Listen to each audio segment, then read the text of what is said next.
Assalamualaikum warahmatullahi wabarakatuh. Hamdan wa syukranillah. Wassalatu wassalamu ala Rasulillah Sayyidina Muhammad ibn Abdullah wa ala alihi wa sahbihi wa man wala. Allahumma salli wa sallim wa barik ala Sayyidina Muhammadin al-Fatihi lima ughliqa wal khatimi lima sabaq nasiril haqqi bil haqqi wal hadi ila siratikal mustaqim wa ala alihi wa ashabihi haqqa qadrihi wa miqdaril azim. Allahumma salli ala nuril anwar wa siril asrar wa diryakil akyar wa miftahil babil dasar Sayyidina Muhammadin al-Mukhtar wa alihi al-athhar wa ashabil akhir adada ni'amillahi wa ibdalih. Qala rabbi israh li sadri wa yassir li amri wa hlul 'uqdatam min lisani yafqahu qawli. Amma ba'd. Alhamdulillah, ikhwan fillah rahimakumullah. Puji syukur kepada Allah Subhanahu wa taala yang telah mempertemukan kita pada bulan Ramadan. Semoga kegiatan kita selama di bulan Ramadan ini membuahkan keridhaan dari Allah Subhanahu wa taala dan tidak kita keluar daripada bulan Ramadan ini melainkan sudah berguguran dosa-dosa kita laksana daun-daun yang jatuh dari tangkai ke bumi. Dan kita keluar daripada bulan Ramadan ini dalam keadaan fitrah, dalam keadaan fitri, suci, dan dipertemukan kembali di bulan Ramadan berikutnya dan selalu berjumpa dengan bulan Ramadan. Dan kita selalu mendapatkan keutamaan daripada bulan Ramadan. Amin ya rabbal alamin. Salawat dan salam terlimpah curahkan kepada penghulu alam, uswah dan qudwah kita baginda Nabi Muhammad sallallahu alaihi wasallam yang telah menjadikan dengan asbab beliaulah Allah memuliakan bulan Ramadan ini. Yang dulunya bulan Ramadan ini tidak dikenal orang, tetapi dengan asbab diutusnya Nabi Muhammad sallallahu alaihi wasallam, maka semua orang manusia dari zaman Nabi Muhammad sallallahu alaihi wasallam hingga zaman sekarang semua mengenal dengan yang namanya bulan Ramadan. Semoga kita bermohon kepada Allah Subhanahu wa taala agar kita termasuk bagian daripada umat Nabi Muhammad yang mendapatkan keutamaan bulan Ramadan dan dapat berjumpa dengan beliau, dapat bermusafahah dengan beliau, dapat berwajah dengan beliau dan mendapatkan syafaatul uzma di hari kiamat nanti, di mana semua orang ketakutan maka kita berada dalam lindungan Nabi Muhammad sallallahu alaihi wasallam. Ikhwan fillah rahimakumullah. Ramadan ada satu buah amalan yang senantiasa dilakukan di bulan Ramadan, bahkan menjadi kewajiban dan menjadi rukun daripada rukun Islam, yakni puasa. Puasa melatih kita untuk sabar. Puasa melatih kita menahan diri dari hal-hal yang membatalkan puasa. Dan puasa juga mengajarkan kita bagaimana kita harus bisa merasakan apa yang dirasakan oleh orang-orang yang kurang mampu, orang-orang fakir. Sehingga kita dicoba oleh Allah Subhanahu wa taala, diuji oleh Allah Subhanahu wa taala untuk tidak makan di siang hari aja, malamnya boleh makan. Hal-hal yang semua yang hal-hal yang halal dilakukan di bulan selain bulan Ramadan, maka ketika masuk bulan Ramadan ada beberapa hal yang tidak boleh dilakukan. Di antaranya makan di siang hari dan yang lainnya. Ikhwan fillah rahimakumullah. Ketika bulan Ramadan puasa kita dari mulai imsak, terbitnya fajar sampai nanti terbenamnya matahari, sampai beduk terdengar suara azan maghrib, kita dilatih untuk menahan, bersabar. Biasanya kita itu masih bisa bertahan ketika ujian di siang hari, dari maghrib, dari subuh sampai zuhur, tenaga masih full, masih fresh, masih kuat menahan ujian, masih semangat untuk tilawah. Zuhur ke asar masih demikian, asar ke maghrib agak lemah sedikit. Tapi ketika maghrib, setelah azan maghrib berkumandang, terkadang kita lupa bahwa esensi daripada puasa itu adalah melatih kesabaran kita. Ketika terdengar azan maghrib, Allahu akbar, bergegas berbuka. Memang bergegas berbuka adalah dianjurkan oleh Nabi Muhammad, tapi lihat apa yang kita siapkan ketika kita berbuka. Apakah sudah ketika kita berbuka mencontoh berbukanya Nabi Muhammad? Apakah kita berbuka sudah mencontoh berbukanya para sahabat Nabi? Kita lihat, ketika kita berbuka, segala macam makanan ada, mulai dari gorengan, es bahkan bermacam-macam, es campur, es tape, es timun suri, es kelapa, es dawet. Bahkan ketika kita pulang lewat di jalan, ada tukang es campur, beli es campur, ada tukang es doger, beli es doger, ada dawet, beli dawet. Sehingga semua jajanan yang ada di jalan kita beli, kita simpan untuk berbuka. Makanannya ada gorengan, tahu, risol, dodol, dan banyak banget makanan dikumpulin juga, kita timbun.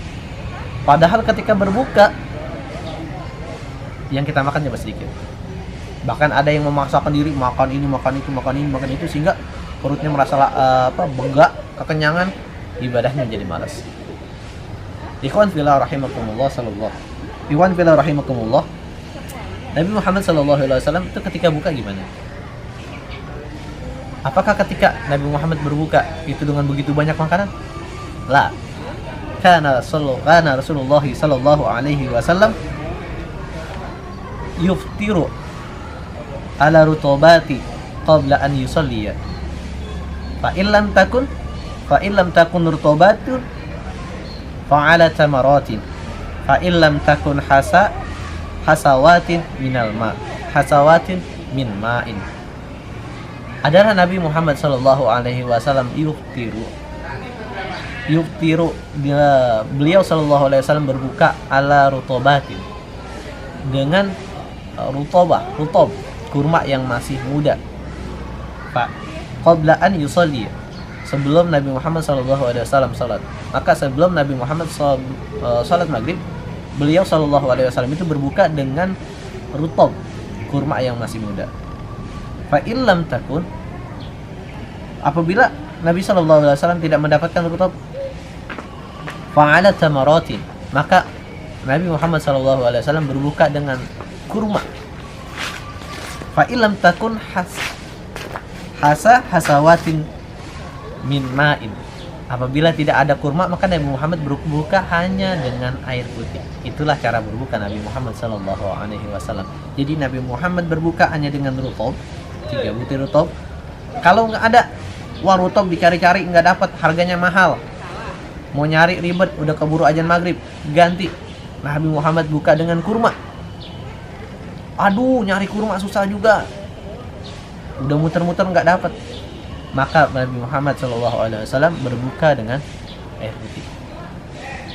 Oke, ketika kita ingin mencontoh qudwah kita Nabi Muhammad SAW, maka paling tidak kita ambil salah satu daripada 3 ini. yakni awali berbuka dengan kurma, dengan rutop. Kalau nggak ada rutop, kita pakai kurma. Kalau nggak ada kurma, dengan air putih. Ikhwan fillah rahimakumullah. Begitulah qudwah kita. Maka sebaik-baik orang yang berpuasa adalah puasanya Nabi Muhammad. Sebaik-baik orang yang berbuka adalah berbukanya baginda Nabi Muhammad SAW. Ketika kita ingin menjadi orang terbaik, maka ikuti jejak Nabi Muhammad SAW. Begitulah berbuka cara Nabi Muhammad SAW. Bahkan Nabi Muhammad SAW pernah 2 hari berturut-turut tidak makan, berbuka, puasa 2 hari berturut-turut tanpa berbuka. Kenapa? Karena di rumahnya tidak ada makanan. Lalu bagaimana dengan sahabat Nabi SAW dalam berpuasa? Ikhwan fillah rahimakumullah. Ali radhiyallahu an pernah suatu ketika bernazar ketika anaknya Hasan dan Husain sakit. Lalu ketika sembuh, Ali radhiyallahu an menunaikan nazarnya tersebut 3 hari berturut-turut berpuasa. Dan ketika 3 hari berturut-turut beliau radhiyallahu an berpuasa, Allah kirimkan 3 ujian dalam 3 hari tersebut. Di hari pertama ketika hendak berbuka dengan sebongkah roti, ingat hanya sebongkah roti, bukan dengan meja yang penuh dengan makanan, hanya dengan sebongkah roti yang cukup dibagi untuk 4 orang, keluarganya Sayyidina Ali radhiyallahu anhu. Ketika hari pertama diketuk pintunya, ketika mau azan maghrib diketuk pintunya, tok tok tok. Ditanya oleh Sayyidina Ali, siapa? Saya orang miskin, saya kelaparan, saya nggak punya makanan. Lalu apa? Diberikan makanan tersebut oleh keluarganya Ali bin Abi Thalib ini untuk orang tersebut. Di hari yang kedua, ketika hendak berbuka, pas mau azan maghrib, tiba-tiba datang lagi, diketuk pintunya lagi. Ditanya oleh Sayyidina Ali, siapa di luar? Oh, saya anak yatim, ayah saya meninggal dalam perang. Ibu saya pergi meninggalkan saya kelaparan. Sayyidina Ali radhiyallahu an melirik ke Hasan dan Husain, melirik ke Sayyidah Fatimah. Mereka tersenyum dan menganggukkan kepala dengan ikhlas, memberi isyarat berikan roti di hari kedua tersebut untuk mereka. Ketika hujan di hari yang ketiga, diketuk lagi pintunya menjelang berbuka. Ditanya Sayyidina Ali, siapakah di luar? Orang di luar menjawab, saya adalah tawanan perang, saya kelaparan bahkan sampai bergetar kaki, lemes saking nggak makan. Lalu apa? Diberikan lagi roti tersebut kepada tamunya tersebut. Padahal Sayyidina Ali itu membutuhkan roti tersebut, membutuhkan makanan tersebut, dan hanya berbuka dengan seteguk air putih, hanya dengan berbuka dengan air putih. Radhiyallahu anhu warḍah. Begitulah cara berbukanya Sayyidina Ali radhiyallahu anhu. Hampir jauh berbeda dengan kita yang berbuka. Ketika berbuka makanan seabrek-abrek, penuh, segala macam makanan ada sama kita. Tapi Sayyidina Ali radhiyallahu anhu dengan satu bungkar roti dibagikan orang, bagikan. Apakah kita bisa seperti itu? Semoga kita bisa mengambil ibrah pelajaran. Dan apa yang didapatkan oleh Sayyidina Ali ketika melakukan hal tersebut, hal yang terpuji tersebut, maka Allah abadikan kisahnya tersebut dalam surat Al-Insan. Yufuna bin nadri wa yakhafuna bin nudri yawman kana syarruhu mustatira wa yut'imuna ta'ama ala hubbihi miskinan wa yatiman wa asira. Apa ganjaran yang didapatkan oleh Sayyidina Ali dalam surat Al-Insan? Wa jazahum bima sabaru jannatan wa harira. Mendapatkan surga, jaminan surga, wa harira, dan pakaian terbuat dari sutra, dan banyak-banyak kenikmatan surga. Ikhwan fillah rahimakumullah. Akhirnya jika kita tidak bisa mencontoh Sayyidina Ali, tidak bisa mengikuti jejak Nabi Muhammad SAW dengan gaya berbukanya, paling tidak kita tidak boleh mubazir ketika berbuka. Wala tubazirhu tabziro. Janganlah kita berlaku mubazir ketika berbuka. Berbuka adalah sesuatu kenikmatan yang hanya didapatkan oleh orang yang berpuasa. Ada dua kenikmatan yang Allah janjikan untuk orang yang berpuasa. Yang pertama berbuka di dunia, yang kedua berbuka di akhirat. Yang pertama berbuka ketika menjelang azan maghrib, berbuka ketika hari raya Idul Fitri. Maka orang yang senang dengan berbuka hanyalah orang yang berpuasa, maka tidak senang orang yang nggak puasa. Yang kedua adalah berbuka ketika nanti dia meninggal, ketika berjumpa dengan Allah, maka hilang semua rasa susahnya, maka hanya ada dengan ridhonya Allah Subhanahu wa taala. Ikhwan fillah rahimakumullah. Semoga kita bisa mengambil pelajaran dari apa yang kita dapatkan hari ini. Semoga hari ini lebih baik daripada hari kemarin, dan hari kemarin, dan hari ini, hari besok lebih baik daripada hari ini. Mungkin ini saja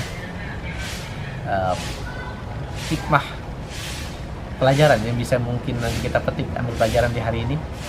Semoga kita senantiasa dalam kebahagiaan dan naungan dari Allah Subhanahu wa taala.